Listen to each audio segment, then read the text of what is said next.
جب اللہ نے نوازنا ہوتا ہے تو ہاتھ خود بخود دعا کے لیے اٹھنے لگتے ہیں، سر سجدے میں خود جھکنے لگتے ہیں، دعاؤں میں آنکھوں سے آنسو خود ہی بہنے لگتے ہیں۔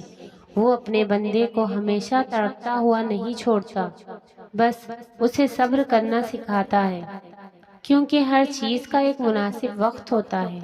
کوئی بھی چیز وقت سے پہلے ہمارے لیے کیسے بہتر ہو سکتی ہے؟ تو اگر سب کچھ اللہ تعالیٰ پر چھوڑ دیا ہے تو اس کے فیصلوں پر بھروسہ بھی رکھو، وہ تمہاری ہر چاہت کو پورا کرنے پر قادر ہے۔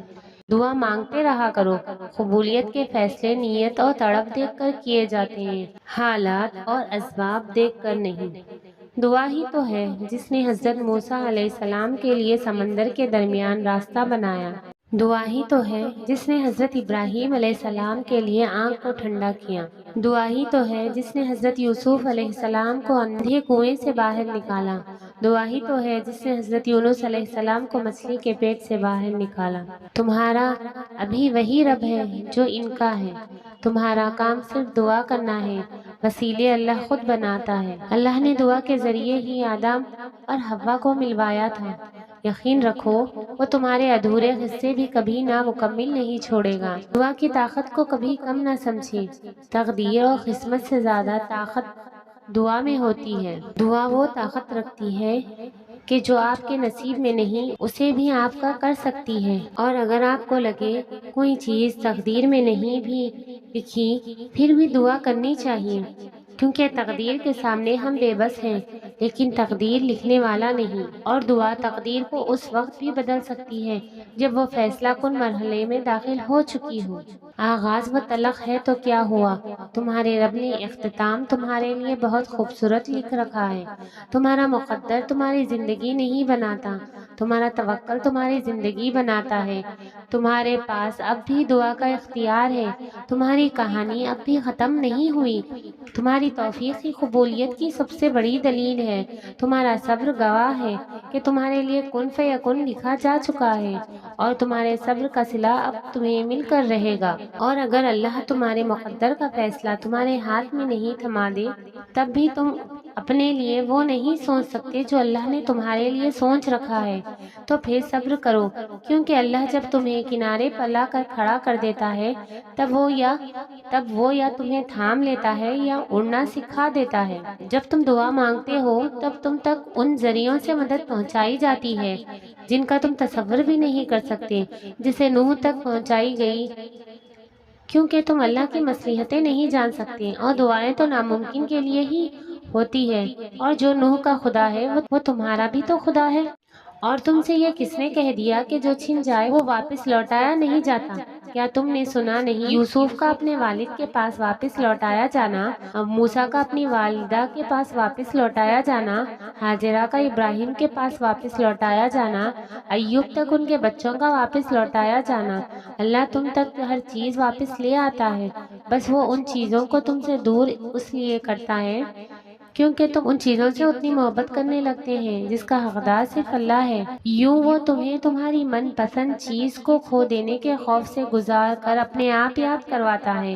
یہ اسی کے فیصلے ہیں کہ وہ تمہیں کب وہ کیا دیتا ہے، تو پھر یہ کیوں ملا اور وہ کیوں نہیں ملا، یہ سوچنا تمہارا کام نہیں ہے۔ تمہارا کام بس دعا کرنا ہے، اور یقین رکھنا کہ کیونکہ تم خود اپنے لیے اچھے یا برے کا انتخاب نہیں کر سکتے، تم خود ہی خود کے ساتھ ناانصافی کرتے ہو۔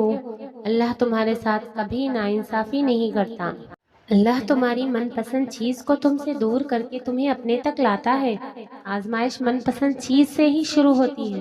اگر وہ سب مکمل کرنے لگے تو کون سی غرض تم کو ستائے گی، کون سا دکھ تم کو تہجد تک لائے گا، کون سا کرب پھر تم کو سجدے کرنے پر مجبور کرے گا؟ تم تو بھول جاؤ گے اس کو، اللہ کو چھوڑ دو گے تو کوئی چیز ہاتھ نہیں آئے گی۔ جہاں اتنا صبر کیا ہے وہاں تھوڑا صبر اور سہی، پھر دیکھو جو اب تک تمہارے نصیب کا حصہ نہیں تھا وہ بھی تم تک پہنچا دیا جائے گا۔ غم نہ کرو، اللہ تمہارے ساتھ ہے۔ ایک ہار پر اس فتح کو بھول گئے ہو جس سے اللہ نے تمہیں ہمکنار کیا ہے؟ اس کی رحمتوں کو یاد کرو اور ذہن نشین کر لو کہ تمہارا رب ہر شے پہ کامل۔ تو پھر مایوس کیوں ہو؟ تم اس پر یقین رکھو، ایسا یقین جو ہر شخص سے پاک ہو۔ وہ یقین رکھنے والوں کا تعارف یوں کرواتا ہے کہ یہ وہ لوگ نہیں جو گرنے کے بعد ہمت ہار جاتے ہیں، بلکہ یہ تو وہ لوگ ہیں جو بار بار گرتے ہیں اور بار بار میری جانب پلٹتے ہیں۔ وہ یہ نہیں کہتے کہ ایسا کیوں کیا یا رب تو نے، وہ سوال نہیں کرتے، وہ تو بس میرے جواب کا انتظار کرتے ہیں۔ اور ایسے لوگوں کو پھر اللہ بھی وہاں سے عطا کرتا ہے جہاں ان کی پہلی حس بھی پہنچ نہیں سکتی۔ یقین سے ہی دروازے کھلتے ہیں، اور جو لوگ تھک کر رک جاتے ہیں اور مایوس ہو کر بیٹھ جاتے ہیں تو اللہ بھی پھر انہیں اٹھنے کی ہمت نہیں دیتا اور انہیں گرا دیتا ہے، ان کی چاہت میں ہی انہیں تھکا دیتا ہے۔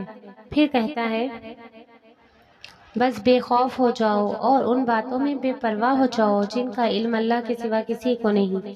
کب تک اللہ کے فیصلوں سے منہ موڑ کر بھاگتے رہو گے جس کا اختتام تمہارے بس میں ہی نہیں، اس کو تم زور زبردستی سے بھی بدل نہیں سکتے۔ تو اگر وہ تمہارے دل میں دعا کا خیال لا رہا ہے تو وہ تمہیں اس بات کا اشارہ دے رہا ہے کہ اب بھی ختم نہیں ہوا، اب بھی ان کی امید باقی ہے، اب بھی وہ تمہارے نصیب کو تمہاری چاہت کے مطابق کر سکتا ہے۔ جب تمہاری کہانی ایسے موڑ پر کھڑی ہو جہاں تم بے بس ہو جاؤ، کوئی راستہ نظر نہ آئے، صبر اپنے آخری حدوں کو پہنچ جائے، تو جان لینا کہ اللہ جل جلال انجانے راستوں سے تمہارے لیے مدد بھیجنے والا ہے۔ تمہاری آزمائش کا اختتام ہو چکا، اب وہ تمہاری معجزوں کی راہ دکھانے والا ہے۔